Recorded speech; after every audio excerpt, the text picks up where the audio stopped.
애기들은 교재를 한번 읽어보세요. 읽어보면 내가 이 교재를 읽으면서 느낀 게 그래도 영어보다는 한국말이 확실히 쉽구나. 같은 내용의 이 내용을 영어로 써있는 리뷰 논문이나 이런 거보다는 내가 읽어보니까 확실히 쉽더라.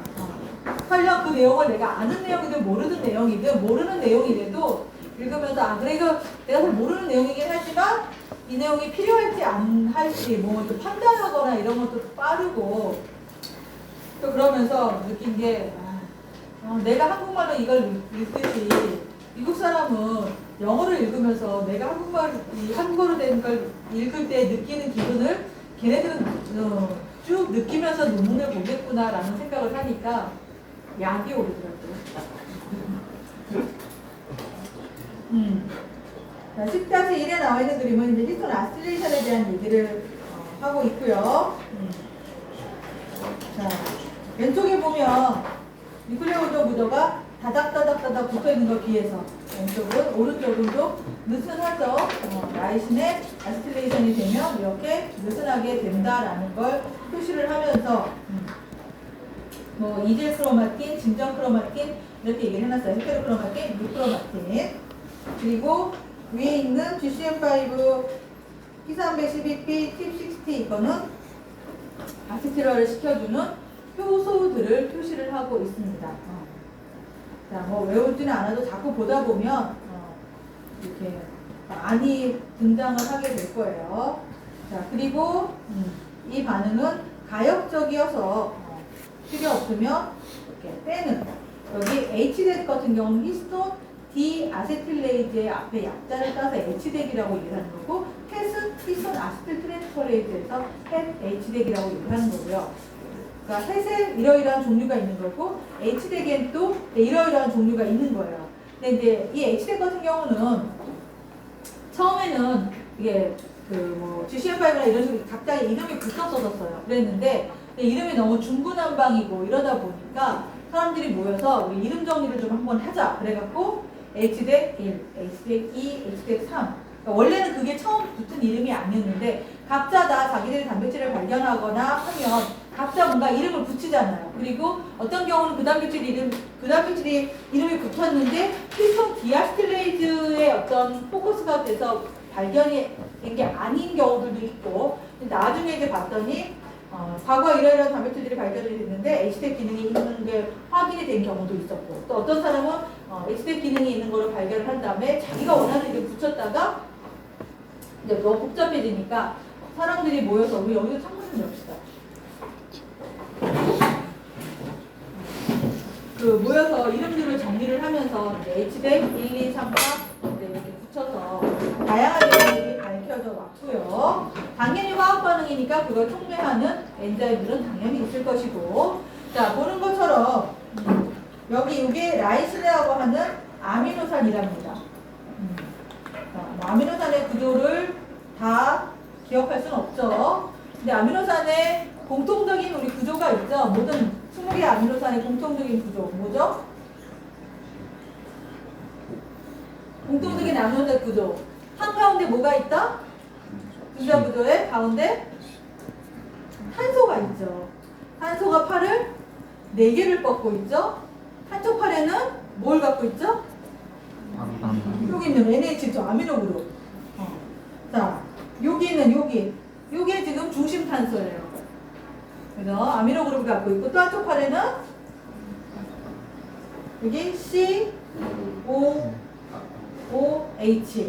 맞죠? COOH죠?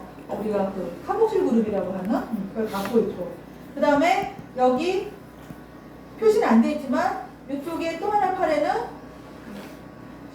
뭘 달고 있죠? 수소를 달고 있죠. 그죠? 그리고 나머지 한 팔에 이제 R그룹이라고 해서 달고 있는데 여기에 지금 라이신이라고 하는 아미노산의 팔의 모양이랍니다. 자, 근데 이 팔 끝에 보면은 NH3 플러스 양전하를 띄고 있어요. 그래서 이 라이신이라는 아미노산은 전체적으로 정정기적으로 플러스 차지를 띄고 있고 여기에 아세틸 그룹을 붙이면 아세틸 그룹을 붙이면 이런 식으로 바뀐대요. 화학적으로. 그러면 일단 플러스 차지가 없어지게끔 되죠. 그래서 라이신이 아실화가 되면 정전기적으로 중성화가 되기 때문에 마이너스 차지를 띠고 있는 DNA와의 플러스 마이너스 인터랙션이 약화가 된다. 그래서 히스톤의 라이신의 아실화가 되면은 크로마틴 구조는 오픈된 상태로 될 수 있다. 구조는 기억할 수 없지만 이 정도는 끄덕끄덕 고개가 끄덕여지죠. 그래서 아실레이션과 디아실레이션을 통해서 왔다 갔다 필요에 따라서 어떻게 보면 제일 가역적인 반응이라고도 볼 수 있어요. 크로마틴 구조 오픈해야 되면 아실화 시키고 오픈된 거를 필요 없으면 디아실화를 시키기도 하고, 또는 때에 따라서는 복제된 이후에는 새로 아스틸화를 적극적으로 시키지 않으면 디아스틸레이션 된 상태로, 아스틸레이션 되지 않은 상태로 남아있게끔 되고, 그래서 필요에 따라서 크로마틴 구조를 조절할 때 히스톤 모디피케이션을 사용하고요. 보는 것처럼 지금까지 다양한 종류의 아세틸화 효소들이 발견이 됐고, 얘네들이 아실화를 시키는 그 라이신. 자, 기본적으로 아세틸화를 시켜주는 효소는 그 기질, 그러니까 자기가 아실화를 시켜주는 라이신 특이성이 별로 없어요. 즉, 무슨 얘기냐면, 여기 보는 것처럼 얘와 얘는 다른 단백질이에요. GCN5와 PCAP 같은 경우는 다른 단백질이에요. 그런데 얘네들이 아실화를 시켜주는 히스톤과 그 히스톤의 아미노산들을 보면, 라이신들을 보면 겹치죠. 결국 기질 특이성이 별로 없다라는 거예요. 뭐랑 비교해서 이따 뒤에 나오는 메칠화 효소에 비하면, 히스톤 메틸레이션의 메칠화를 시켜주는 효소, 또 디메틸레이션을 시켜주는 디메틸화 효소에 비하면 아세틸화 효소는 라이신 스페시피티가 전혀 없는 건 아니지만 아주 베타적으로까지 있지는 않게 되고요. 사람들이 그렇게 되는 이유를 왜 어떻게 생각하냐면, 라이신의 아스틸화는 어떤 라이신의 아스틸화가 돼도 다 기본적으로 액티브한 결과를 초래하기 때문에 이런 그 엔자임 스페시피티가 낮다라고 얘기를 합니다. 자, 그리고 지금 보면 이제 그 갖고 있는 아실화 효소의 그 구조, 아미노산 서열 이런 것들을 가지고 이렇게 지금 크게 세 그룹으로 나눠놨어요. 그래서 위에 GCN5와 PKB 포함되어 있는 맨 위쪽 아실화 그룹, 그 다음에 P300 패밀리, 그래서 CPP P300, 그 다음에 아래쪽 MIST 같은 경우는 이 앞에 있는 그 효소들의 이름을 하나씩 따서 이렇게 그룹을 만들었다고 얘기를 하는데, 굳이 이제 어떤 차이가 있냐라고 봤을 때, GCN5 같은 경우는 제일 먼저 발견된 게 효모예요. 그리고 얘네들, 이 중간 그룹 같은 경우는 고등 진핵생물에만 존재하는 아세틸 트랜스퍼레이즈예요. 그래서 사람 세포들을 가지고 어떤 연구를 할 때는 CPP P300에 대한 연구들이 많이 있습니다. 결국 우리 분화란 개념 자체는 이제 다세포로 와야 적용이 될 수 있는 개념이다 보니, 분화 관련돼서 히스톤 아스틸레이션을 시켜줄 때는 CPP와 P300이라는 이 두 단백질들이 아스틸레이션을 시켜주게 되고요. 그 다음에 이 아래쪽 그룹 같은 경우는 DNA 리페어라든지, 여기 보면 이제 DNA 복제 이런 얘기 나오죠. 우리 복제할 때도, 전사도 그렇지만 복제할 때, 리페어 할 때, 데미지가 와서 수선을 할 때도 DNA 염기서열에 어떤 문제가 생기면 거기에 리페어에 필요한 단백질들이 몰려와서 리페어를 해야 돼요. 그러려면 리페어 단백질들이 접근을 해야 되죠. 들어가야 되죠. 그러려면 그 부분의 크로마틴 구조를 풀어야 돼요. 그래야 리페어 관련된 단백질들이 가서 리페어를 할 수 있어요. 그러려면 푸는 과정 중에 동반되는 일 중에 하나가 히스톤 아세틸레이션이에요. 그래서 여기에 뭐 이런 이 MOZ라고 하는 뭐 이런 거라든지, 위에 TQC라든지 이런 우리 창문 닫고서 에어컨 좀 켜자.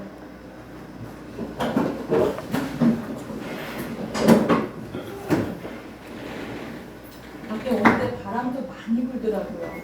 오늘 밤부터 내일 오전부터 비 온다 그러잖아.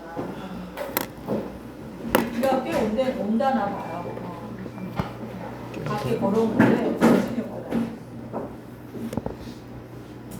자, 이런 단백질들은 주로 이렇게 DNA 회복, 리페어라는 거죠. 리페어 관련될 때 사용이 되고 전사 관련돼서 할 때는 이 단백질들이 CBP-P300 들어봤죠?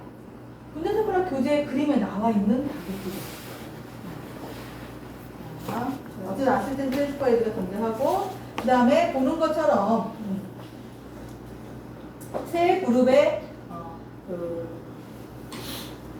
아미노산 서열들을 이렇게 봤어요. 그랬더니 여기 보면 보라색으로 되어 있는 거 핵 도메인들을 공통적으로 갖고 있다. 이 도메인이 아시트기를 붙여주는 역할을 한다라는 개념이고요. 자, 그 외에도 있는 도메인 중에 우리가 눈여겨볼 만한 하나의 도메인은 요 하늘색이에요. 여기 하늘색, 여기 하늘색 있죠? 자, 브로모 도메인이라고 얘기를 해요. 이건 뭐냐면, 자, 히스톤 아시틸 트랜스퍼레이즈가 가서 아시레이션을 시켜요.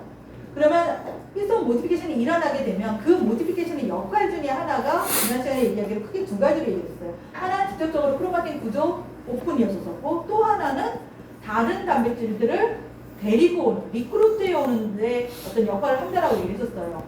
자, 본인이 가서 아세트라를 시켰어요, 히스톤에. 그러면 히스톤에 아실레이션이 됐죠? 그럼 그걸 보고 누군가가 또 와요. 근데 그때 이 아스텔화를 보고 오는 도메인 중에 대표적인 도메인이 브로모 도메인이에요. 그러면 엔자임이 가서 히스톤에 아실레이션을 시켰어요. 그러면 옆에 있는 히스톤들도 쭉 아실레이션을 시켜야 되잖아. 물론 본인이 가서 아실레이션 시키고 옆에 있는 히스톤도 아실레이션 시키기도 해요. 그런데 본인이 아실레이션 시키면 그걸 보고 또 다른 브로모 도메인을 갖고 있는 햇이 와서 인지를 하고 옆으로 또 하는 거예요. 그래서 히스톤 모디피케이션 같은 경우는 어떤 뉴클리즘 하나에서만 일어나는 게 아니라 꽤 넓은 부분에서 일어나는 모디피케이션이에요. 그러면 넓은 부분에 특정한 모디피케이션을 하기 위해서 결국 엔자임이 다 들어와야 되는 거야. 엔자임에 따라서는 폴리머레이즈 일롱게이션하는 폴리머레이즈에 엎혀서 같이 가면서 넓은 부분을 모디피케이션 하는 엔자임도 있지만 폴리머레이즈에 엎이지 않는 애들은 옆에를 아실화 시켜줄 방법이 없는 거예요. 엔자임 자체가 이렇게 움직여갈 능력이 없으니까. 그러면 그걸 어떻게 하냐? 본인이 가서 하나 모디피케이션 시키면 그 모디피케이션을 인지해서 본인과 같은 엔자임이 또 와서 붙어서 옆에를 시켜주고 그럼 또 하나 했으면 그걸 보고 또 다른 엔자임이 와서 오고 그래서 이렇게 포지티브 피드백이 돌아가게끔 그런 시스템들을 갖고 있어요. 그래서 이렇게 본인이 핵 도메인을 가져가서 아실화 시키고 그러면 그 아실화된 걸 인지해서 같은 효소라도 다른 그 분자가 와서 이 브로모 도메인을 이용해서 아스트라된 히스톤을 인지하고 결합하고 그런 다음에 옆에 있는 아스트라 안 된 히스톤이 있으면 가서 또 요 도메인 이용해서 해주고 그래서 이 핵들 중에는 아스트라를 시켜주는 능력과 그 아스트라 된 걸 인지하는 능력들을 같이 갖고 있는 경우들이 많아요. 그래서 대표적으로 이 트랜스크립션과 관련되어 있는 CBP-P300 패밀리들이 핵 도메인과 브로모 도메인을 같이 가지고 있고요. 그 다음에 앞쪽에 아까 그 PCAP하고 GCN5 같은 경우도 전사와 관련되어 있는 핵 도메인인데 걔도 핵인데 걔도 핵 도메인과 이렇게 브로모 도메인을 같이 갖고 있어요.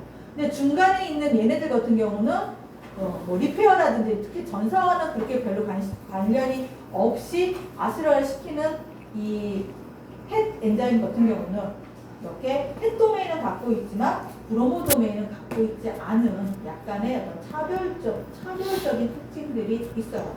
리페어 같은 경우는 리페어 하기 위해서 오픈시키고 나면 리페어 끝나고 나면 그냥 다시 원상인 거잖아. 그러니까 그 어떤 액티브한 상태를 유지시켜야 되거나 이럴 필요성이 없기 때문에 이 브로모 도메인을 갖고 있지 않는 것으로 보입니다. 자, 어쨌든 그 그룹별로 해수되는 특정한 도메인들을 갖고 있고요. 자, 그 다음에 이제 디아스틸레이드에 대한 얘기가 나와요. 자, H랩도 나름 이렇게 클래스 1, 클래스 2 뭐 이렇게 분류들을 해놓고요. 그다음에 H대 1번부터 쭉 이렇게 명명을 해놨죠. 11번까지.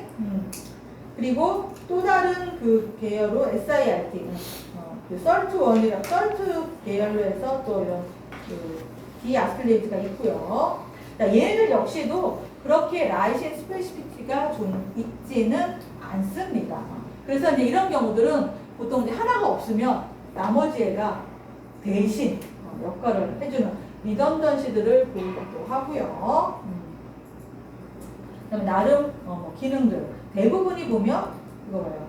전사업체, 전사와 관련된 뒷 부분에 앞에 핵은 전사 활성, H택은 전사 업체와 관련되어 있는 것들이 많습니다. 다음에 이거는 지금 이 H택을 그림으로 표시를 해놨고요. 자, 그 다음에 이제 여기 컴플렉스라는 개념이 나오죠. 복합체. 자, 컴플렉스는 복합체라는 개념은 여러 개의 폴리펩타이드들이 모여서 하나의 덩어리를 이루면 복합체라고 얘기를 해요. 단백질 중에도 2개 이상의 폴리펩타이드가 모여서 기능을 하는 경우들이 있어요. 그런데 보통 우리가 얘기할 때 한 폴리펩타이드 뭐 2개, 3개 이렇게 딱 모여서 일을 하면 보통 단백질이라고 얘기를 해요. 그런데 폴리펩타이드가 막 한 10개, 서로 다른 종류 10개 이렇게 모여서 덩어리가 돼서 일을 하면 컴플렉스라는 표현을 보통 사용을 합니다. 복합체라는 표현을 사용하고요. 그 다음에 여기는 지금 그 얘네들, 요거는 복합체 이름이에요. 자, 그리고 이런 서브유닛들 중에는 자, 여기 있는 요 녹색 같은 경우는 이 복합체도 들어있고 이 복합체도 들어있고 다 들어있어요. 대신에 나머지 파트너가 다른 거죠. 그래서 하나의 폴리펩타이드가 누구랑 파트너들을 하냐에 따라서 다른 이름의 복합체로 명명이 되어 있어요. 보통 우리가 아미노산에 들어가는 폴리펩타이드들은 막 이렇게 그 파트너를 바꿔가면서 이렇게 다른 단백질의 이름을 만드는 경우는 보통 없고요. 그냥 A와 B가 만나서 C라는 단백질 이렇게 되고 마는데 복합체라고 얘기할 때는 그 안에 들어가 있는 이 폴리펩타이드들이 이렇게 붙어서 한 복합체 또 다른 복합체의 하나의 서브유닛으로 들어가기도 하죠. 자, 그래서 지금 여기를 보게 되면 이것도 경우는 뭐 어떤 차이가 있냐? 자, H액이에요. 히스톤 디아세틸레이트죠. 이넥티브한 역할을 하는, 그러니까 아스기를 떼니까 결과적으로 이넥티브한 역할을 하게 되죠. 여기 보면 LSD1 이거 뭐 하는 애냐면은 얘는 히스톤 디메틸레이즈 중에 한 종류예요. 자, 그러면 이 히스톤 디메틸레이즈가 메틸레이션을 제거했을 때 어떤 결과를 초래하냐? 이넥티브한 결과를 초래하는 애예요. 뒤에 가면 이게 좀 메틸레이션은 어느 아미노산에 됐냐에 따라서 액티브도 이넥티브도 있어요. 얘 같은 경우 LSD1 같은 경우는 H3K4에 메틸레이션 된 거 떼는 애예요. H3K4 메틸레이션은 액티브한 메틸레이션이라고 얘기를 했었어요. 걔를 떼면 결과적으로 이넥티브하게 되죠. 액티브한 메틸레이션을 떼는 엔자임과 액티브한 아세틸레이션을 떼는 엔자임들이 하나의 컴플렉스 안에서 발견이 돼요. 결국 크로마틴 구조를 이넥티브하게 하기 위해서 아세틸기도 떼고 액티브한 역할을 하는 메틸기도 떼고 같이 해서 전체적으로 크로마틴 구조를 조절하는 역할을 한다는 거죠. 자, 뭐 이제 이런 식으로 이렇게 같이 컴플렉스 안에 들어있는 것들을 표시해주고 있고요. 자, 그 다음에 뭐 브로모 도메인의 구조. 아세틸레이션을 인지하는 도메인들이 여러 개가 있는데 그 중에 가장 먼저 발견이 되고 가장 대표적인 도메인이 브로모 도메인이고요. 그 다음에 여기 보면 BRD 2, 3, 4 이런 단백질들이 나와 있어요. 얘는 BRD란 단백질 이름이에요. 근데 왜 이렇게 붙었냐면 브로모 도메인을 갖고 있는 단백질이라는 의미로 이렇게 명명이 되어 있고 이런 단백질들은 아세틸레이션이 되어 있을 때 본인이 갖고 있는 브로모 도메인을 이용해서 가서 아세틸을 인지해서 붙어요. 그리고 결과적으로 전사에 촉진되는 일들을 하게 됩니다. 자, 이건 BRD1과 브로모 도메인에 대한 이 그림이 나와 있어서 일단 갖고 왔고요. 자, 그 다음에 지난번에 우리 포스로 본 것처럼 이건 히스톤 메추라 효소와 그걸 인지하는 도메인에 대한 그림이에요. 위쪽에 있는 빨간 박스에 들어온 거는 메추라 시켜주는 효소, 파란 박스에 들어있는 거는 디메추라 시켜주는 효소, 그리고 메추라가 됐을 때 그걸 인지하는 도메인들. 아세틸화가 됐을 때 인지하는 대표적인 도메인은 브로모 도메인이었다면 메추라가 됐을 때 그걸 인지하는 대표적인 도메인은 크로모 도메인이에요. 브로모, 크로모 정도는 군대 선발 교재도 나왔었던 단어들이에요. 그래서 특정한 도메인들을 이용해서 인지해서 역할들을 한다. 지금까지 엄청나게 많은 메추라 요소가 탈메추라 요소가 밝혀졌어요. 자, 대신에 우리 아까 아세틸화에서는 라이신 스페시피가 별로 없다라고 얘기했어요. 근데 얘는 메추라는 얘 거 이렇게 적고 다 밑에 하나하나씩 있죠? 그리고 얘와 얘네들이 공통적이지 않아요. 다 이름이 다 달라요. 즉 라이신 스페시피가 존재한다. 이유는 같은 메틸레이션이라도 K4에 메틸레이션 된 거와 K36에 메틸레이션 된 게 패턴도 다르죠. K4와 K9 했을 때는 K4는 액티브지만 K9은 인액티브한 결과를 초래해요. 그러다 보니까 그걸 시켜주는 메추라 효소도 전문성이 있는 거죠. 자기 특이성들이 존재하는 것들이 확인이 됩니다.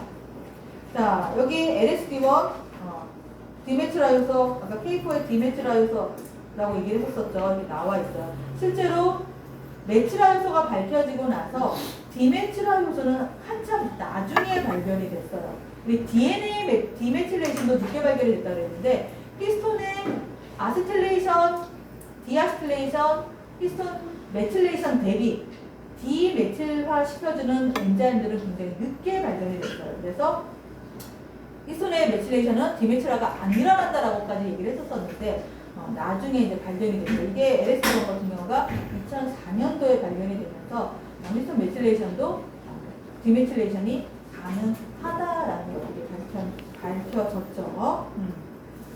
자, 그리고 그때 말했던 EGH2 K-이스틸에 메추라 시켜주는 효소 폴리콤 컴플렉스의 서브유닛으로 들어가 있고요.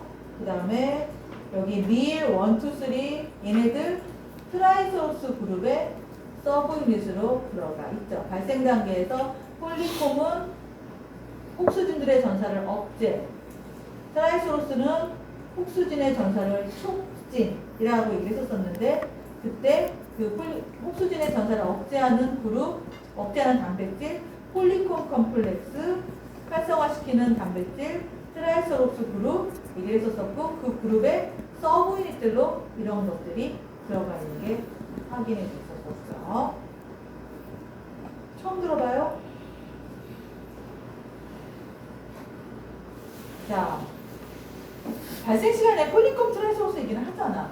그러니까 결국 폴리콤 그룹도 말 그대로 컴플렉스예요. 엄청나게 많은 단백질들이 있는데 이 단백질들이 와서 못 붙으면 전사가 억제되고 안 붙으면 전사가 활성화되고 발생 초기 때 우리 옥수진이라는 개념 있죠.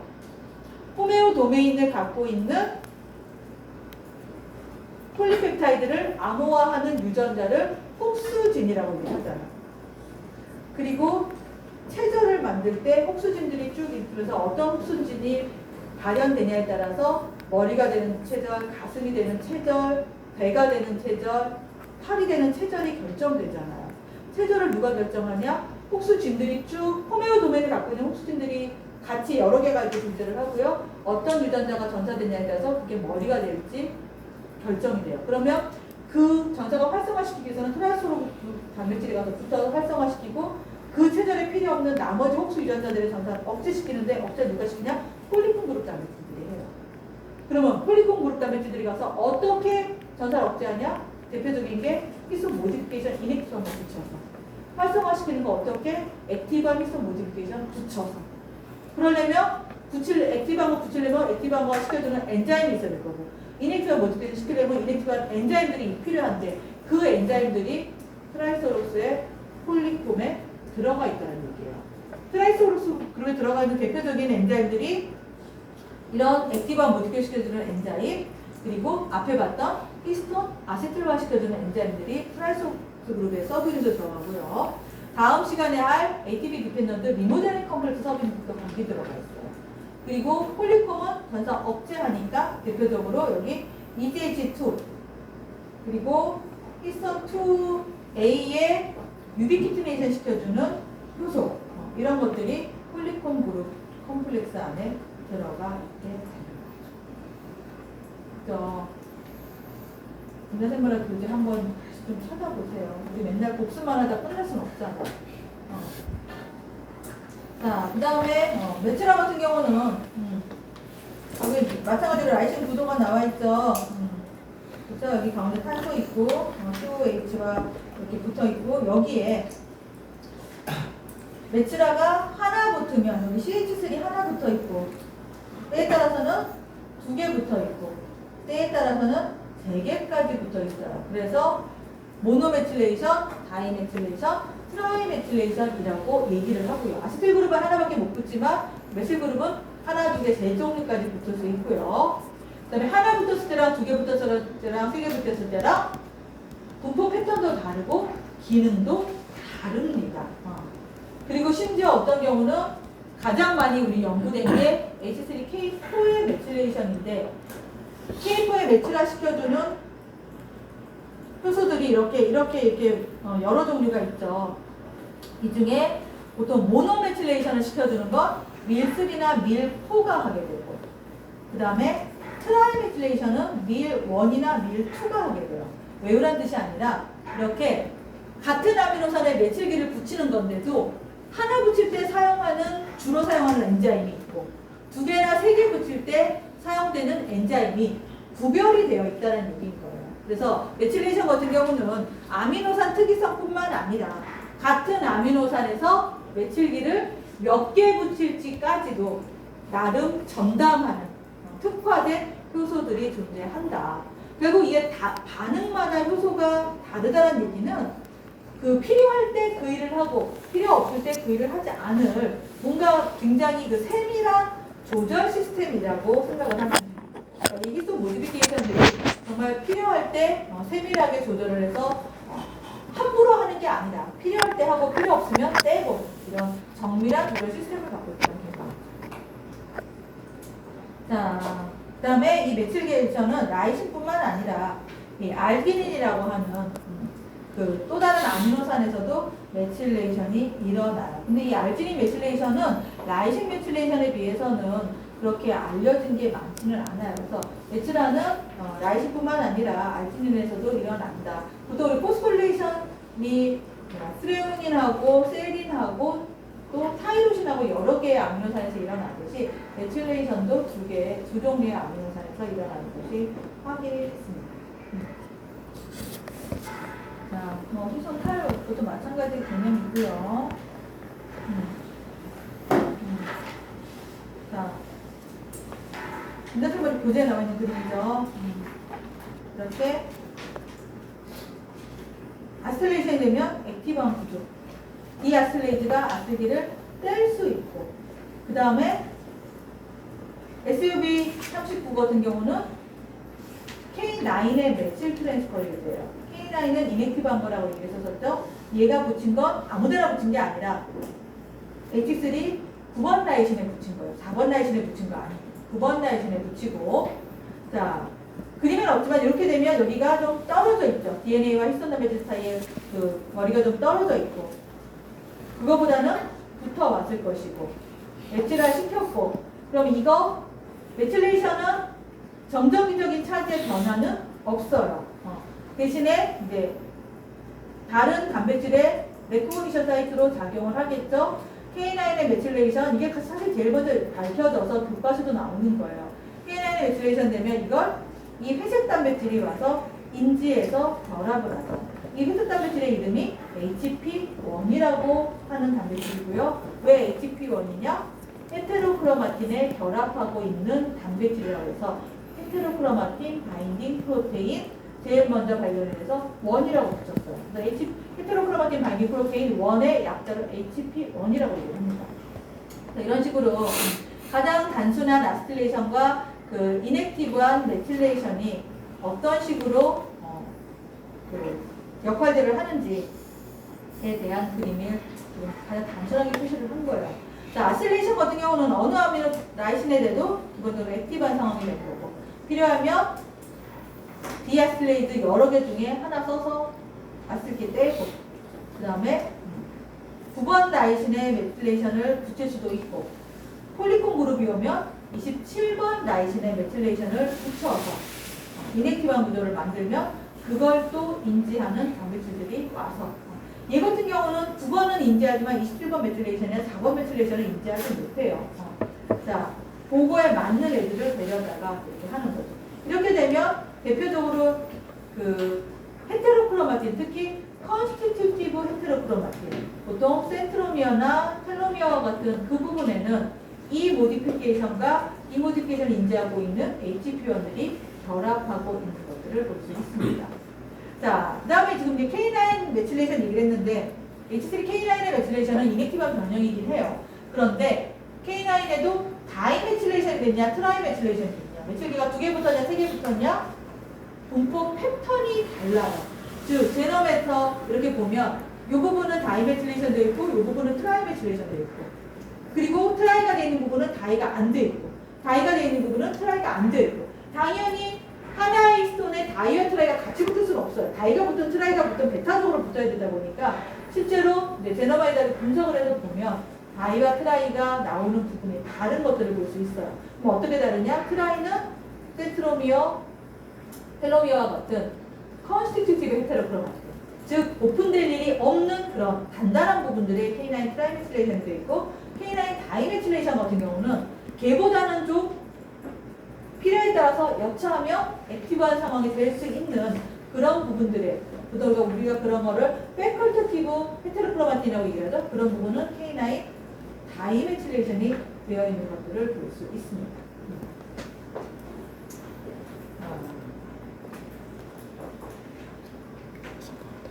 인산화 같은 경우는 인산 그룹이 붙으면 이제 마이너스 차지를 더하게 되니까, 히스톤 단백질이 전체적으로 플러스인데 마이너스 차지를 더하게 되면 히스톤 전체를 봤을 때 중성적으로 가까이 오겠죠? 그러면 마이너스 차지를 띄고 있는 DNA와의 결합은 약화될 수밖에 없죠.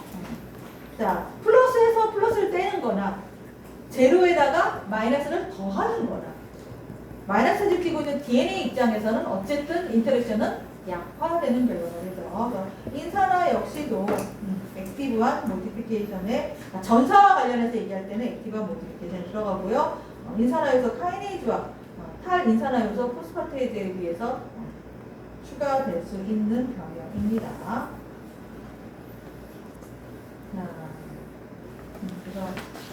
그래서 요거 같은 경우는 인산화 관련해서 H3 10번, 28번, 특히 10번하고 28번 연구들이 많이 되어 있죠. 얘네들이 전사조정, 인산화되면 전사 활성화가 되게 되고요. 그 다음에 그때도 잠깐 얘기했듯이 히스톤 2A X 베리언트죠. 이 베리언트의 139번 세린이 인산화가 되면 DNA 복구, 리페어 단백질들을 리크루트해 오게 되죠. 히스톤 2A의 X면 변형체인 거고, 세린 139번, 그 다음에 포스페이드가 붙은 인산화를 표시하고 있어요. 그러면 이걸 이제 감마 2A X라고도 표시를 한다라고 얘기했고, 이렇게 인산화가 돼야 데미지에 필요한 단백질들이 저 인산화를 인지해서 리크루트돼서 인산화 리페어 과정이 진행되게 됩니다. 인산화에 대한 얘기 잠깐 했고요. 그 다음에 이제 여기 나와 있는 그림은 크로스톡에 대한 얘기예요. 자, 챕터가 쭉쭉 넘어가죠. 자, 지금까지 했던 얘기는 각자 히스톤 모디피케이션이 어떤 역할을 하냐에 대한 얘기를 했어요. 크로스톡이란 말은 뭐예요? 서로 얘기를 하는 걸 우리가 크로스톡이라고 얘기를 해요. 자, 각자 히스톤 모디피케이션들의 역할이 있는데, 그 히스톤 모디피케이션들이 주변에 있는 다른 아미노산의 히스톤 모디피케이션하고 관련이 있냐 없냐 봤더니, 어떤 모디피케이션이 되면 옆에 있는 모디피케이션을 같이 잘 일어나게끔 시너지 효과를 하는 경우도 있고요. 반대로 어떤 모디피케이션은 못 일어나도록, 그리고 그 모디피케이션 시켜주는 엔자임이 못 오도록 막아서 어떤 반작용을, 배타적인 반작용을 하고 이런 경우들도 있다는 게 이걸 갖다가 다 크로스톡이라는 표현으로 사용을 하고 있는 거예요. 가장 먼저 그 밝혀진 크로스톡이 히스톤 H3의 10번 인산화와 9번, 14번도 그런데. 자, 어쨌든 여기 보면 자, 세린 10번의 인산화는 액티브한 변형이에요. 얘가 되면 바로 옆에 있는 9번 라이신의 매치라는 반작용. 그러니까 얘는 액티브고 얘는 인액티브죠. 둘이 같이 못하고 얘가 액티브가 되면 옆에 있는 라이신의 매출레이션이 못 일어나도록 매출화 요소가 오는 걸 막는 역할을 하게 되고요. 그 다음에 14번. 10번과 14번은 나름 가까운 거잖아. 14번 라이신의 아실화가 되면 얘는 액티브한 변형이에요. 그래서 둘이 10번 세린의 인산화와 14번 라이신의 아실화가 같이 일어나는 경우들이 많고요. 그 다음에 여기 보면 또 14번의 아실화와 4번의 매치라. 4번은 액티브한 거라고 얘기했었죠. 둘이 같이 이렇게 일어나는 이런 것들도 있고요. 또 심지어는 다른 히스톤. 얘는 히스톤 H3고 얘는 2B 다른 히스톤이에요. 히스톤 2B의 유비키티네이션은 액티브한 변형이라고 얘기했었어요. 얘랑 4번 메틸레이션이 같이 뭔가 긍정적인 역할을 해주는 이런 변형들. 그리고 2A의 유비키티네이션은 인액티브한 변형이에요. 얘는 79번 라이신의 얘는 27번 라이신의 메틸레이션. 인액티브한 거죠. 인액티브와 인액티브가 같이 라인이 쭉 되어 있죠. 서로 하나가 되면 이게 먼저인가? 이게 먼저인가? 이게 먼저다. 히스톤 2의 유비키티네이션이 먼저 일어나면 이걸 인지해서 27번에 메틸레이션 시켜주는 효소들이 더 잘 와서 붙어서 하게끔. 자, 이걸 다 짝을 외우라는 뜻이 아니라 액티브한 건 액티브한 것끼리, 인액티브한 건 인액티브한 것끼리 같이 잘 일어날 수 있도록 서로 그 상호작용을 한다는 얘기인 거고, 또 액티브한 건 인액티브한 게 못 일어나도록, 반대로 또 인액티브한 건 액티브한 게 못 일어나도록 서로 배타적인 작용들도 하고. 그래서 이 히스톤 모디피케이션들이 각자의 역할들도 하긴 하지만 주변 히스톤 아미노산의 모디피케이션을 促진하거나 억제하는 역할도 같이 한다라는 거죠. 그거 우리가 히스톤 모디피케이션의 크로스톡이라고 얘기해요. 챕터 한 챕터를 이렇게 크로스톡 얘기를 해놨습니다. 그래서 같은 히스톤에서도 크로스톡을 하고 다른 히스톤, 하나의 뉴클레오도 많이 들어있긴 하지만 다른 히스톤에서도 크로스톡을 해요. 자, 이렇게 해서 챕터가 아스틸레이션, 메틸레이션, 포스포릴레이션, 크로스톡 4챕터가 히스톤 모디피케이션에 배정이 되어 있더라고요. 그래서 일단 그림에 대한 얘기를 했고요. 자, 그냥 재밌는 얘기들을 그냥 히스토리들을 한번 보게 되면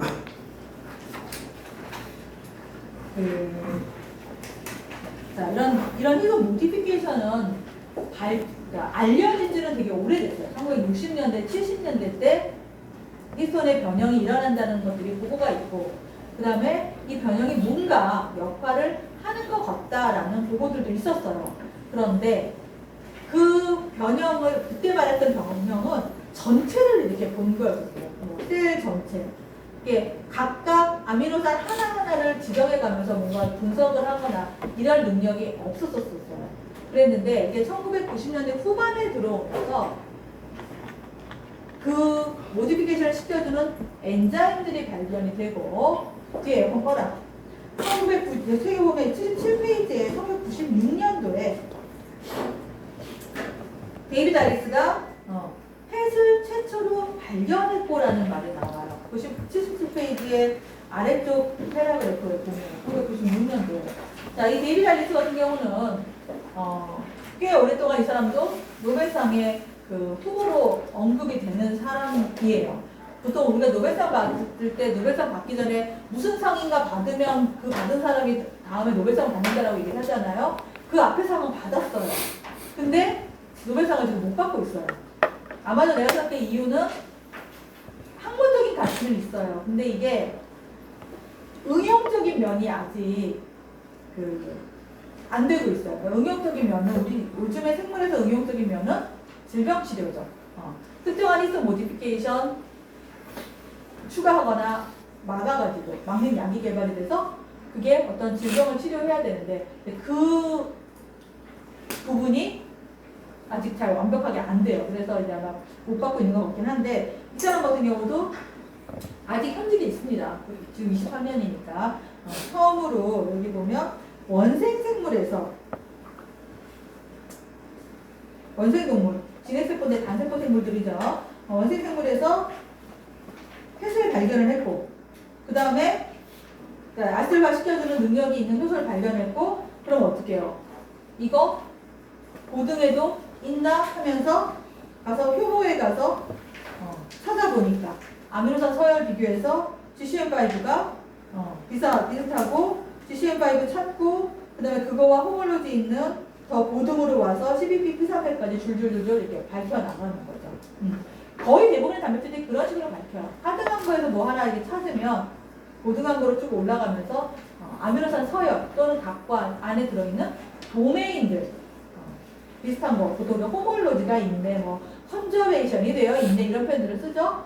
이렇게 찾아가지고 해요. 그래서 여러 종류의 이런 히스톤 모디파잉하는 엔zyme 96년도가 여러분 기준으로 보면 되게 오래전이라고 생각할 수도 있지만 내 기준으로 보면 별로 오래전이 아니에요. 1996년도에 나는 박사과정을 하면서 이런 크로마틴 구조 이런 얘기를 하고 있어요. 근데 그때만 해도 내가 박사과정을 하던 96년 이때만 해도 뭐 뉴클레오존 구조의 히스톤이 디플리션이 돼서 거기가 하이퍼센시티브하고 뭐 이런 그 뉴클레오존이 포지셔닝이 되어 있고 이런 연구는 했었지만 히스톤 모디피케이션에 대한 연구는 못 했었어요. 근데 이제 이 사람은 이제 생화학적인 개념에서 아세틸화를 시켜주고 못해주고 이제 이런 개념들을 설명을 했었던 거죠. 그러고 나도 이제 2000년도 넘어가서 포닥을 하면서는 이제 아세틸화에 대한 연구들을 하게 됐죠. 그러니까 96년도에 이렇게 90년대 후반에 이런 모디피케이션을 하는 것들이 엔자임도 밝히고 모디피케이션에 대한 어떤 연구 기법도 조금씩 발전이 되면서 2000년대 들어와서 연구를 하게 된 거예요. 그러니까 나도 어떻게 보면 이제 이 에피제네틱에 뭐 그때 알고 있었던 것도 아니고 꼭 뭐 그건 아니었지만 어쨌든 거의 최전방에서 이렇게 연구들을 같이 팔로우업을 하다 보니 그러니까 지금까지 이제 이 일들을 하고 있는 거죠. 그래서 나는 박사 때는 90년대 후반 박사 때 할 때는 ATP 디펜던트 크로마틴 리모델, DNA 지원 하이퍼센시티브 사이트, 뭐 MNA즈 센시티비티 이런 얘기들을 했었었고 그 다음에 그때만 해도 서던 블러스로 인비고 풋프린팅에서 어디에 전산자가 붙어있나 뭐 이런 얘기를 했었었고 2000년대 넘어와서는 히스톤 모디피케이션들이 이제 그 연구 방법들이 나오고 그 다른 사람들도 연구들을 하면서 이제 히스톤 모디피케이션에 대한 연구를 했었었고 그 다음에는 이제 또 이제 세월이 자꾸 흘러서 우리 다음 시간에 ATP 디펜던트 크로마틴 리모델링이고요. 그 다음 시간은 크로마틴 컨포메이션, 루핑, 3D 구조에 대한 얘기를 할 건데 이제 같이 나도 쫓아서 3C 실험해서 그런 일들을 하고 그 다음에 마지막에 나오는 게 논코딩 RNA, 인핸스 RNA 이런 얘기들이 나와요. 또는 논코딩 RNA 중에 핵 밖에 나가서 작용하는 거는 SISH RNA들, mRNA와 붙어서 번역 못하게 단백질 억제하는 그 얘기도 같이 갖고 그 다음에 나가는 게 이제 크리스퍼, 카스9 같이 또 가서 크리스퍼 카스9 해서 뭔가 어떤 유전자 발현, 유전자 너그아웃 하는 거 또는 인핸서 프로모터 DNA 염기서열 잘라내는 거, 뮤테이션 시키는 거죠. 그런 거. 그 다음에 이제 바이오 인포메틱스까지 가서 NGS에서 시퀀싱 하는 거. 그러니까 RNA든 실험에서 얻은 DNA를 얻어가지고 라이브러리 만들어서 시퀀싱해서 제놈에다 매핑해가지고 내가 얻은 DNA가 어떤 부분인지 찾는 거. 이것까지 이렇게 흘러오게끔 되는 거예요. 그 얘기 조금 이따 할 거예요. 자, 교재에 보면 그런 얘기가 나와 있고, 아까 그 데이터리스 같은 경우도 이제 이런 히스토 모디파이 시작해서 그 이후에 굉장히 많은 히스토 모디피케이션에 관련된 연구들도 많이 했고요. 그 노벨상 후보에 좀 올라오죠. 자, 여기 지금 시간이 뒤에 나오는 이런 식으로 자, 쥔에서 전사 시작 부위, 그 다음에 어떤 모디피케이션이 어떻게 패턴이 되어 있는지를 이렇게 그 그림으로 그려놨어요. 자, 이걸 어떻게 그렸을까? 이걸 어떻게 알았을까? 여기 있는 쥔은 특정한 쥔만 얘기하는 게 아니라 모든 쥔을 내 공통적인 얘기를 하고 있어요. 그리고 이 패턴은 종 상관없이 효모부터 사람까지, 물론 요 K27 요거는 효모에는 없기는 하지만, 자, 그 단순한 진액부터 사람까지 고등 포유류까지 모든 진에서 공통적으로 이런 패턴들이 나타난다는 얘기예요. 처음에는 자기들이 관심 있는 유전자 하나에 대해서 연구를 해서 이 모디피케이션 여기 있고 저 모디피케이션 저기 있는 것 같아 라고 얘기를 했을 것이고, 점차 하면서 시퀀싱 기술이 개발이 되면서 전체 유전체에 대한 분석들을 다 해서 갔더니 이렇게 공통적으로 나타나더라.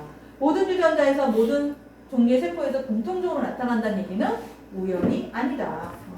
뭔가 필수적인 어떤 개념들이 있다. 그래서 보는 것처럼 아스틸레이션 전자 시작 부위에 많이. 그 다음에 K4 메틸레이션을 액티브한 거라고 얘기했는데, 앞쪽은 트라이, 그 뒤는 다이, 그 뒤에는 모노메틸레이션이 나타나게 되고요. 전사가 안 되는 유전자는 모노다이 트라이 아무것도 안 나타나요. 아스틸레이션 안 나타나요. 대신에 H3K9의 다이메틸레이션이나 H3K27의 메틸레이션들이 나타나게끔 되고요. 그다음에 K36의 메틸레이션은 액티브한 거라고 했지만, 그때도 말했듯이 일롱게이션하는 폴리머레이즈와 이 엔자임이 같이 가다 보니 쥔의 앞쪽보다는 쥔의 뒤쪽에 나타나는 패턴이 관찰이 되고요. 자, 이렇게 아니야. 자, 이거 크로스톡 얘기 나오면서 결국 그 엔자임들도 같이 간다라는 얘기예요. 이거 넘어갑시다. 자, 그러면 이런 히스토 모디피케이션을 어떻게 연구했냐? 단백질에 대한 연구할 때는 가장 기본적으로 쓰는 게 뭐죠? 단백질에 대한 연구할 때 여러분들이 실험했던 것 중에 단백질에 대한 거 연구할 때 뭐 썼어요? 웨스턴한테 뭐 썼어요? 웨스턴은 방법이고 안티바디 썼죠. 그렇죠? 우리가 그 1학년 생명과학, 2학년 분자생물학 실험 중에 단백질에 대한 직접적인 연구를 한 거는 여러분들 웨스턴 실험을 해봤을 거예요. 그때 단백질을 썼었어요. 그때 여러분이 했던 웨스턴은 이런 개념이죠. 자, 두 가지 셀이 있어요. 여기는 A란 단백질이 만들어지고 여기는 A란 단백질이 안 만들어지는 세포일 거예요. 이랬을 때 이 세포에서 단백질을 다 꺼내서 그걸 폴리아크릴 아마이드에다가 쭉 걸고, 그 다음에 걸려있는 단백질을 멤브레인에다가 트랜스퍼를 하고 옮기고, 그 다음에 그 멤브레인에 안티바디를 붙이게 되죠. A라는 단백질에 대한 안티바디를 멤브레인에 붙이게 되죠. 그러면 A라는 단백질을 만들어졌던 세포에서는 안티바디가 그 단백질에 가서 찾아가서 이렇게 붙을 것이고, A라는 단백질이 만들어지지 않는 세포에는 A 단백질에 대한 안티바디를 넣어도 붙을 단백질이 없으니까 아무것도 못 붙을 것이고, 그 다음에 멤브레인을 다 왓싱하고, 그 다음에 멤브레인에 단백질이 있고 안티바디가 붙었으면 이 안티바디 내 눈에 안 보이니까 어떻게 해요? 안티바디에 형광 물질을 붙이죠. 그래서 이 형광을 디텍션을 하게 되죠. 요즘에는 형광을 바로 컴퓨터로 디텍션을 하기도 하고요. 또는 이걸 그 필름에다가 감광시켜서 도 하죠. 어쨌든 내 눈에 보이게끔 해요. 그래서 밴드가 보이면 여기 A라는 단백질이 이 세포에서는 만들어졌구나. 밴드가 없으면 단백질이 만들어지지 않았구나라고 판단을 하죠. 그래서 갖고 있는 두 종류의 세포에서 이 단백질이 만들어지는지 안 만들어지는지를 확인을 하는 거. 그게 웨스턴이에요. 자, 그거에 비해서 여기 나와 있는 크로마틴 이뮤노프리시피테이션, 히스톤 모디피케이션은 전부 다 이 방법으로 연구를 합니다. 100%다 이 방법을 써요. 누구든지 데이비드 알리스도 나도 모든 사람이 다 똑같이 이 방법을 써요. 자, 이 방법의 차이는 이 방법은 여러분들이 해봤던 웨스턴과 뭐가 다르냐? 얘는 제놈에 있는 해간에 있는 단백질이고, 그 다음에 그 단백질이 DNA 어떤 부분에 붙어 있었는지를 확인하는 거예요. 자, 핵내에 존재하는 뭐 히스톤이라든지 전사련자라든지 이런 단백질이 있다고 기능을 하는 건 아니에요. 자, 단백질이 없으면 아예 기능을 못하죠. 근데 단백질을 만들었어요. 만들었다고 얘가 다 기능을 하나? 그건 아니잖아요. 만들어져는 있는데 이 단백질이 기능을 하는지 안 하는지를 알고 싶으면 기능을 하려면 어디 가서 붙어야 되죠. 폴리머레이즈, 우리 지난번에도 얘기했지만 폴리머레이즈 핵 밖에서 만들어지죠. 그다음에 핵 안에 들어왔어요. 노는 폴리머레이즈는 아무것도 아닌 거예요. 폴리머레이즈가 어디에 쥔에 붙어서 전사를 해서 RNA를 만들어야 의미가 있는 폴리머레이즈지, 안 붙은 건 아무 의미가 없는 거예요. 자, 결국 어떤 단백질이 DNA 어느 부분에 붙어 있는지 안 붙어 있는지를 확인하는 거예요. 붙으면 그 상태에서 안티바디를 붙여서 DNA에 단백질이 붙었고 안티바디가 붙여서 땡겨오면, 안티바디에 땡겨온 게 단백질이죠. 근데 이 단백질이 DNA에 붙어 있으면 이 붙어 있는 DNA를 확인해 보는 거야. 그러면 이 단백질이 여기 DNA에 붙어서 뭔가 일을 하고 있구나라는 걸 확인하는 거죠. 자, 그래서 그걸 뭐라고 했냐면은 크로마틴 임뮤노프리시피테이션. 임뮤노는 안티바디, 면역인 거죠. 프리시피테이션은 침전이라고 보통 번역을 하죠. 즉 안티바디가 붙은 부분을 얘기하는 거예요. 붙어서 땡겨온 부분을 얘기하는 거예요. 그리고 크로마틴은 그냥 단백질을 갖고 한 게 아니라 크로마틴 상황에서 어떤 단백질이 어디에 붙어 있는지 안티바디로 땡겨봤다는 뜻인 거예요. 자, 그러면 이 실험을 할 때 어떻게 하느냐? 친숙한 그림이죠? 이 그림? 안 친숙하다고 말하지 마세요. 여기 여러분이 들고 있는 피규어, 저는 그저 군대 갔다 복학했어요 하는 사람은 이 그림 못 봤어요. 군대 갔다 온 사람은 난 저 그림 처음 보는데 오케이. 이 중에 작년에 분자생물학 배운 사람은 이 그림 못 봤어요 그러면 안 돼. 자, 여러분들이 지금 이센셜진 분자생물학 교재로 이센셜진 지금 작년부터 4를 쓰고 있죠. 작년부터일걸 아마? 이센셜진 4에 나와 있는 그림이에요. 이센셜진 3까지는 이 그림이 없었어요. 교재. 이런 얘기가 없었어요. 이센셜진 4가 되면서 1학기 때 배우는 어디 챕터에 몰레큘러 바이올로지 연구하는 테크닉에 대한 챕터가 한 챕터가 들어가 있으면서 이 그림이 들어가 있더라고요. 자, 챕터 3에 들어가 있어요. 챕터 3이면 되게 앞쪽 부분이죠. 거기에 있는 그림 내가 떼갖고 온 거예요. 자, 이거 보면 실험적으로 어떻게 하냐면 여기 크로스 링킹 샘플 위드 포멀알데히드라는 말이 나와요. 자, 얘 지금 세포예요.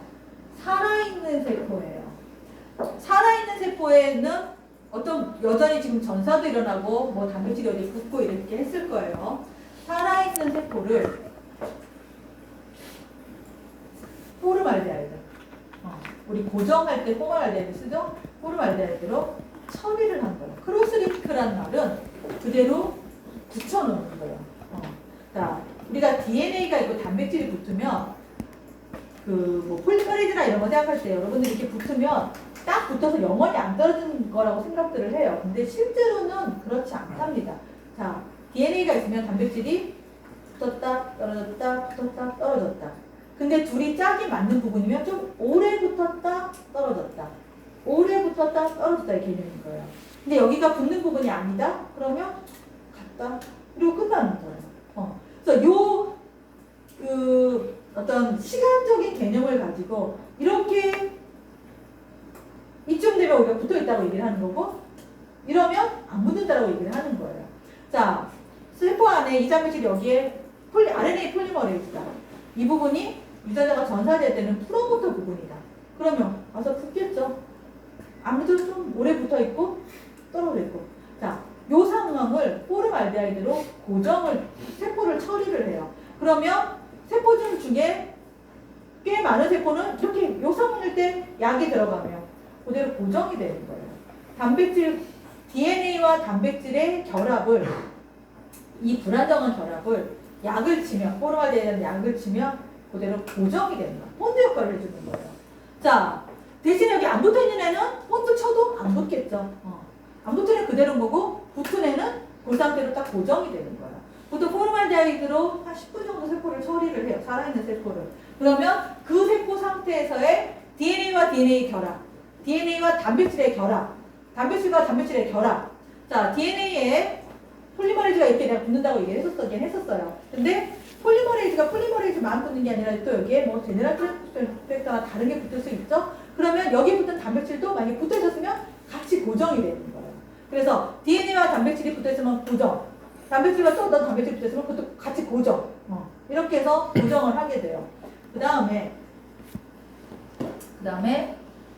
자, 여기서 이거는 크로마틴을 끄집어내는 거예요. 이제 이 약을 처리하면서 세포가 죽었죠. 그럼 안에서 세포를 깨고 핵을 걷어내고 그다음에 핵막을 또 깨서 크로마틴을 획득을 해요. 얻어요. 자, 그 다음에 여기 그 쉬어 크로마틴이라고 되어 있어요. 이건 뭐냐면 크로마틴을 잘게 자르는 거예요. 잘게 자르는 얘기는 결국 해상력을 올리기 위한 방법이고요. 자, 보통은 MNA제와 같은 엔도뉴클레이드를 사용하기도 하고요. 또는 소니케이션과 같은 물리적인 방법. 소니케이션 해봤죠? 소니케이터. 여러분들이 쉽게 볼 수 있는 소니케이터가 뭐가 있을까요?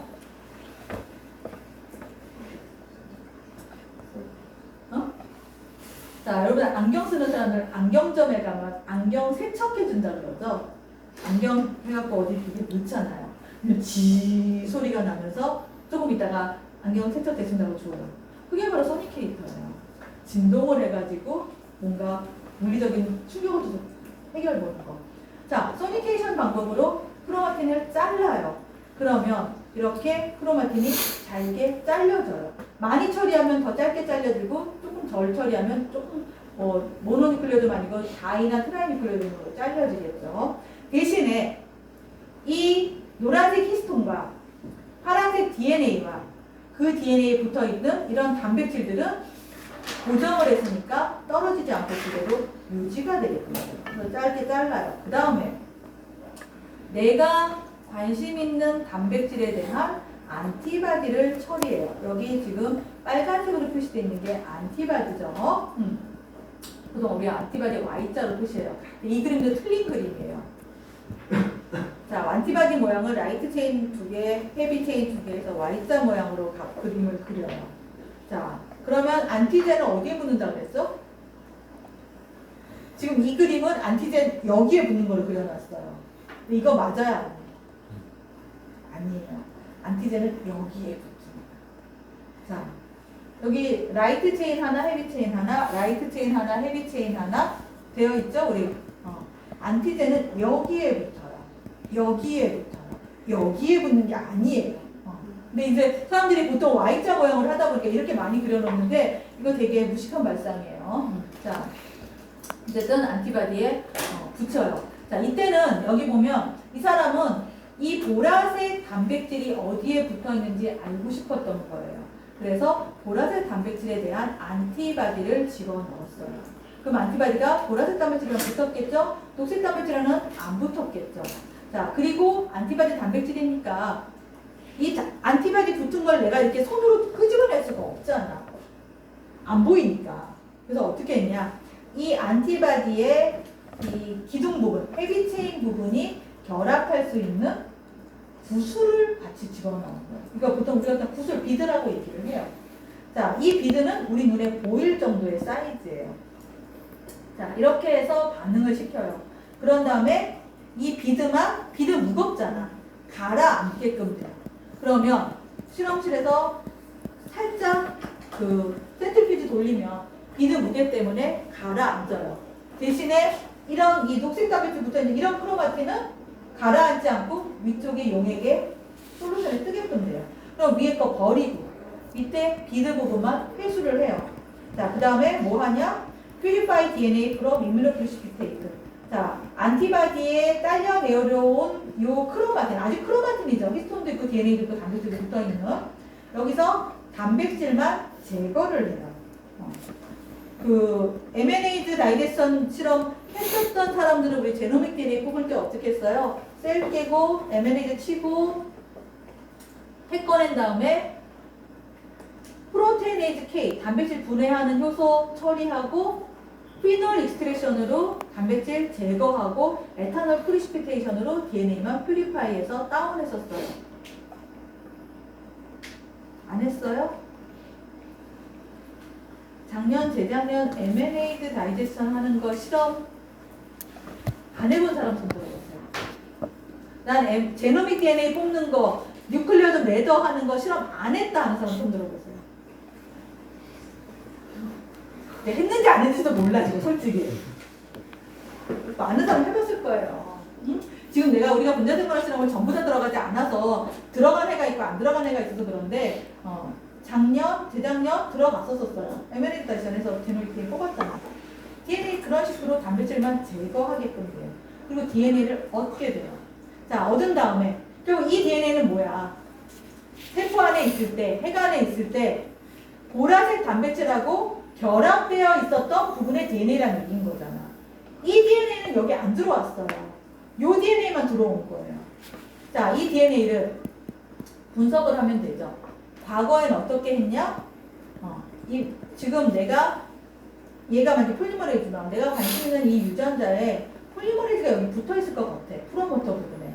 이 프로모터에 이 폴리머레이즈가 정말 붙어 있었을까? 남들이 폴리머레이즈가 프로모터에 붙는다는데 RNA 뽑아서 해보니까 점사가 되거든? 아, 그럼 프로모터에 붙어 있지 않을까? 프로모터 염기사를 알죠? 거기다가 프라이머 디자인하는 거. PCR 프라이머.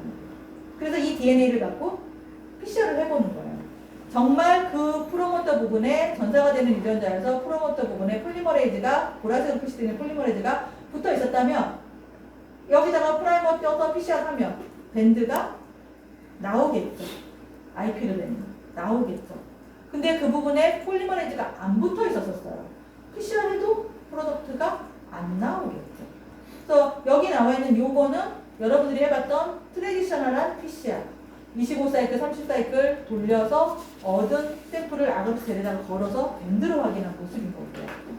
과거엔 이렇게 했었었죠?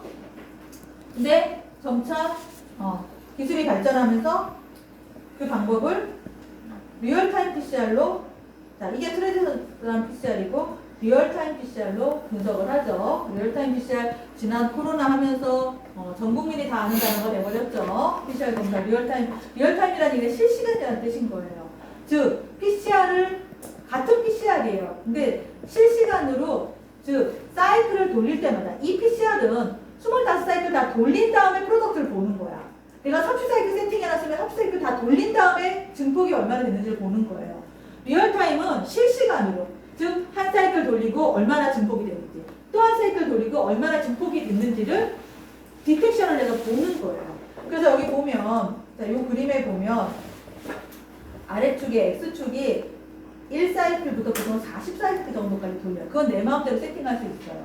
자, 매 사이클마다 증폭된 DNA를 이렇게 볼 수 있는 거예요. 자, 보통 여기 지금 한 20사이클 넘어가니까 뜨고 있죠. 위쪽으로 올라가고 있죠. DNA들이 증폭이 돼서 그 형광을 발해서 그거 형광 물질을 디텍션을 하고 있는 거예요. 자, 그래서 이렇게 되면 이제 훨씬 정량적으로, 왜냐하면 우리가 PCR 25사이클, 30사이클 돌리면 안에 있는 선형 DNA가 많아도 재료가 소진되고 나면 쭉 올라가다가 이렇게 기하급수적으로 올라가다가 이렇게 가버리죠. 왜 그러냐? 여기서는 증폭이 됐어요. 근데 어느 사이클 돌리고 나니까 그 안에 재료가 없는 거야. 프라이머 다 썼거나, 뭐 뉴클리오타이드 다 썼거나 이러면 더 이상 증폭되지 않고 이렇게 가잖아요. 그죠? 우리 박테리아 같은 거 이콜라이 키워도 처음에는 막 자라요. 기하급수적으로. 근데 더 이상 먹을 거 없으면 못 자라고 이렇게 숫자가 유지가 되잖아요. 그 개념하고 똑같은 개념인 거예요. 자, 이렇게 해서 분석을 했었어요. 또 지금은 안 하지만 2000년대 초반에는 마이크로 어레이라고 하는 거. 이거 다른 말로 하면 CHIP 칩이라고 해요. 대신에 이때 마이크로 어레이는 소문자 CHIP를 써요. 왜 마이크로 어레이를 칩이라고 하냐? 그 마이크로 어레이 하는 저 판때기가 요만해요. 요만해. 손 요만해요. 그러니까 요만한 어떤 우리 뭐 할 때 요만한 칩이라고 얘기를 하잖아. 그래서 칩이라고 얘기를 한 거예요. 자, 이렇게 해서 여기 구멍구멍에 원하는 DNA 집어넣어놓고 이 얻은 DNA 거기에다가 베이스 페어링 시켜서 어떤 DNA가 뭔지 마이크로 어레이에 대한 얘기 생명과학 시간에 다 했어요, 여러분들. 교재에 나왔고. 근데 이거 2000년대 초반에 마이크로 어레이 잠깐 썼었어요. 근데 2007년도에 NGS가 개발이 되어버렸어요. 2007년도에 넥스트 제너레이션 시퀀싱이라는 개념으로 얻은 DNA를 전부 다 시퀀싱을 해서 그 시퀀싱한 데이터를 제놈에다 갖다 붙였죠. 이미 휴먼 제놈 프로젝트 2002년도에 끝나서 우리 전체 연구자를 알게 됐어요. 그런 다음에 내가 얻은 DNA, 안티바디에 붙은 DNA, cDNA 얻어갖고 시퀀싱해서 그 제놈에다 갖다 붙인 거야. 쭉. 그래서 얻은 DNA 많으면 거기에 많이 붙어 올라갈 거고 없으면 없는 거고 그렇게 해서 그 결과를 얻게 되죠. 이게 이제 우리가 또 NGS, 하이스루풋, NGS는 넥스트 제너레이션 시퀀싱의 의미인 거고요. 하이스루풋은 많은 DNA를 한꺼번에 다 처리해서 대용량 처리가 되는 거고 하이스루풋을 해서 분석을 하게 되죠. 그런 다음에 얻은 DNA들을 이 단백질이 많이 붙어있는 부분이 어딜까? 이 DNA들이 다 프로모터였나? 아니면 이넨서였나? 뭐 센트로미어 부분이었나? 이런 것들을 통합적으로 분석해서 보는 거 그게 바로 생물정보학 바이오 인포메틱스가 되는 거죠. 하나하나 보는 거 보통 윈도우를 본다 그래요. 그거는 그냥 PCR을 촘촘히 했다라는 거하고 같은 개념인 거고 얻은 DNA들이 전체 유전체 수준에서 봤을 때 그 부분이 공통적으로 어느 부분이냐 이거 보는 게 인포메틱스예요. 생물정보학이에요. 자, 여기 지금 칩 실험에 대한 그림을 3개를 갖고 왔는데 이건 여러분들 아까 말한 대로 분자생물학 교재에 나와 있는 그림. 자, 이거는 또 다른 어떤 데서 갖고 온 칩 그림이에요. 비슷한 개념이에요. 포르말데하이드로 세포를 고정하고 고정된 크로마틴에 다양한 단백질들이 붙어있고 빨강, 노랑, 파랑 붙어있고 그 다음에 여기 같은 경우는 파란 단백질이 어디 붙어있는지를 알고 싶었던 거예요. 그래서 파란 단백질에 대한 안티바디를 붙여서 이대로 붙이고 자 그러고 이제 땡기면 지금 여기 나와 있는 거 안티바디에 땡겨온 애들이에요. 전부 다 파란 게 붙어있죠? 빨간 거나 노란 걸 붙은 애도 있지만 파란 거 같이 붙어있으니까 이 크로마틴이 딸려온 거예요. 그런 다음에 단백질 제거하고 DNA만 얻고 이 DNA를 PCR로 리얼타임 PCR로 그다음에 여기 NGS로 분석을 해서 자 여기 지금 이렇게 막대기가 올라갔죠? 그 부분 DNA가 이 부분에 다 매핑이 됐다는 얘기야. 여기 부분은 막대기가 없어요. 그 부분에는 이 DNA가 여기에 해당되는 DNA가 없었다는 얘기가 되는 거예요. 그래서 쭉 1번 염색체부터 사람 마지막 23번 염색체까지 위에서부터 쭉 훑어볼 수 있어요. 컴퓨터 화면을 띄워가면서 쭉 훑어 내려갈 수 있어요. 그게 요즘 기술이에요. 그 얘기 나중에 중간고사 보고 난 첫 시간에 실제로 NGS 라이브러리 어떻게 만들고 윈도우 어떻게 보고 인포메틱스 어떻게 하는지 간단한 설명을 해줄 거예요. 자 이렇게 해서 이제 보게 되고 여기 같은 경우는 이 크로마틴을 잘라서 젤에다 아가루스에다 걸은 거예요. 옆에 마커 있고 요게 지금 DNA들이에요. 즉 소니케이션들을 해서 크로마틴을 자르면 자 맨 옆에 이거는 말 잘못했다. 뭐라고 그랬어요? 언소니케이티드 제노믹 DNA라는 얘기예요. 요 아래쪽에 있는 거 이거 뭘까요? 소니케이션 안 하는 애들이에요. 엔자임을 안 자른 전체 제노믹 DNA예요. 그리고 제 아웃사이드에다 걸었어요. 그랬더니 밴드가 여기도 하나 뜨고 여기도 떴네. 이건 뭐고 이건 뭘까? 밑에 건 마이크로 어레이. 마이크로 어레이 반은 맞았다.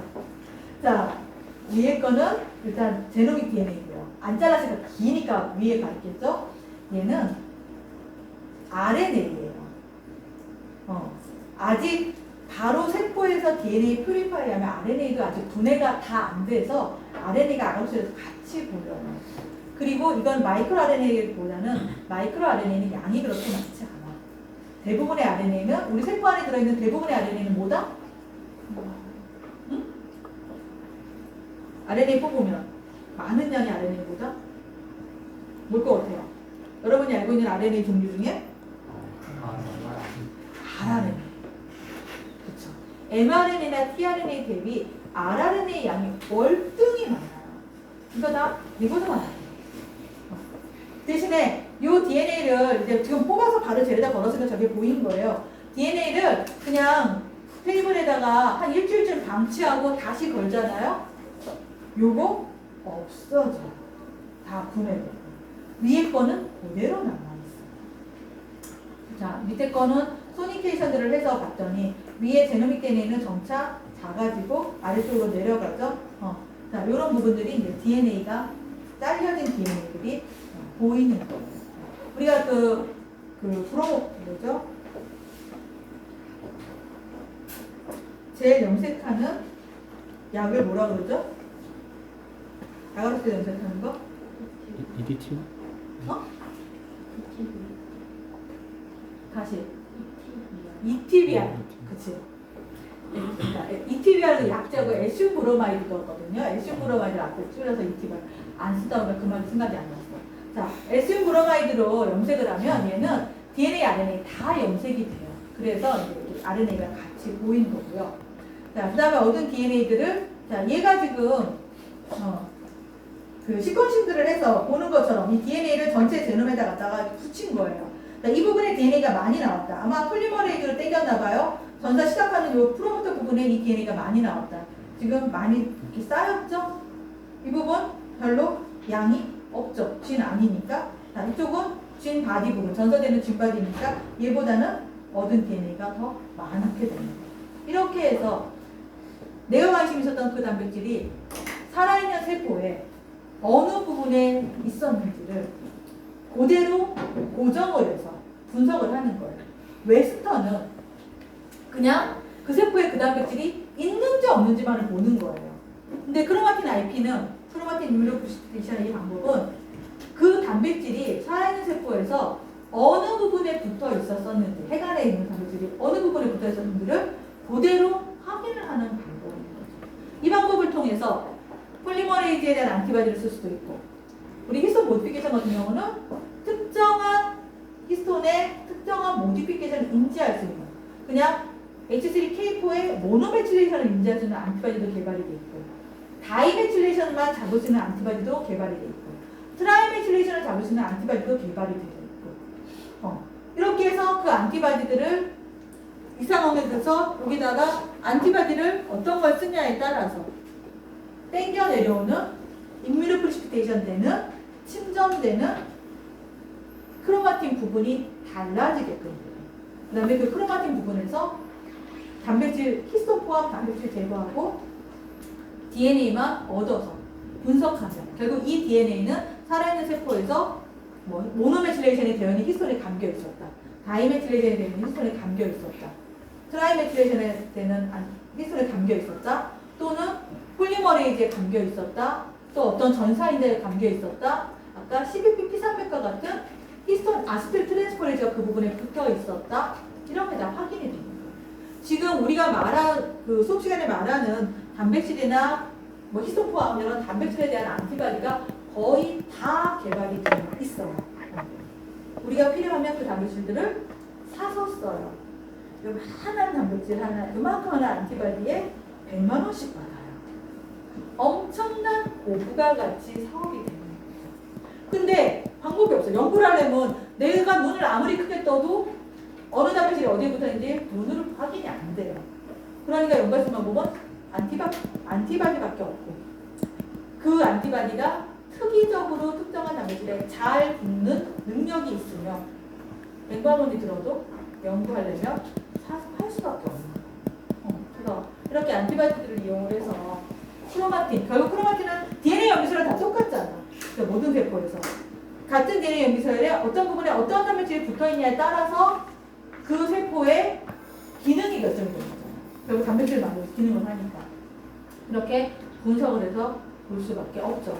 자, 여기 뭐 PCR, qPCR, 마이크로어레이, 시퀀싱까지 일단 나와 있었고, 이게 지금 이제 얻은 DNA. 자, 얻은 DNA를 이렇게 양 말단에다가 프로브를 붙여서, 그다음에 얘를 증폭을 해서, 얘를 증폭할 때도 똑같은 게 많이 생겼죠? 그리고 이걸 갖다가 기계에다 넣어서 읽는 거예요. 여기 나와 있는 뭐 일루미나, 로슈, ABI 이거 회사 이름이에요. 과거에 이 일루미나 회사에서 이 시퀀싱 기계를 2007년도에 처음 만들어서 분석을 했죠. 그래서 첫 번째 논문이 시퀀싱을 해갖고 여러 수십 종류의 히스톤 모디피케이션에 대한 것들을 안티바디를 가지고 취급을 해서 얻은 DNA를 시퀀싱을 해서 읽은 데이터가 논문화가 돼서 2007년도 셀에 제일 좋은 학술지라고 하는 셀의 논문이 나오면서 드디어 NGS 시대의 하이스루프 시퀀싱 시대가 열렸죠. 지금 이미 13년이 흘렀죠. 그래서 지금은 꽤 많은 사람들이 이제 얻은 DNA를 시퀀싱을 통해서 내가 얻은 DNA에 어떤 부분이 들어있는지를 전부 다, 나중에 제노와이드 이런 표현이 쓰잖아요. 유전체 수준에서, 그래서 또는 무슨 말을 쓰던데요. 어쨌든 제노마이드라는 표현들을 많이 사용을 하는데 그거가 가능하게 된 게 먼저 시퀀싱을 하기 때문에 가능하게 된 거죠. 자, 이렇게 다 시퀀싱을 해서 이런 시간 갖고 왔죠. 시간이 내가 없어서. 자, 나중에 또 하겠지만, 자, 이게 지금 이런 식으로 데이터가 만들어져요. 이 데이터는 내가 만든 것도 있지만, 아래쪽에 있는 건 내가 만든 거지만, 위쪽에 있는 거는 퍼블릭하게 올라와 있는 데이터들이에요. 여러분도 들어가서 볼 수 있어요. 이거 UCSC는 뭐냐면, 유니버시티 오브 캘리포니아 산타크루즈의 약자예요.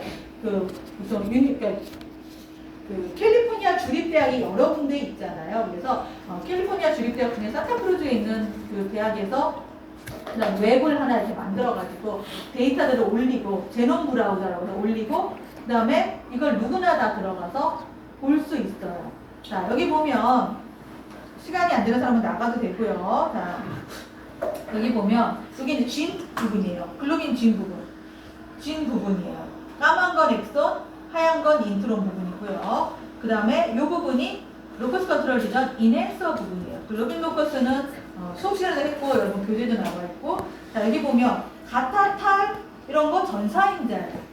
이렇게 높게 돼 있죠? 이 부분에 전사인자가 붙어 있는 거예요. 인핸서.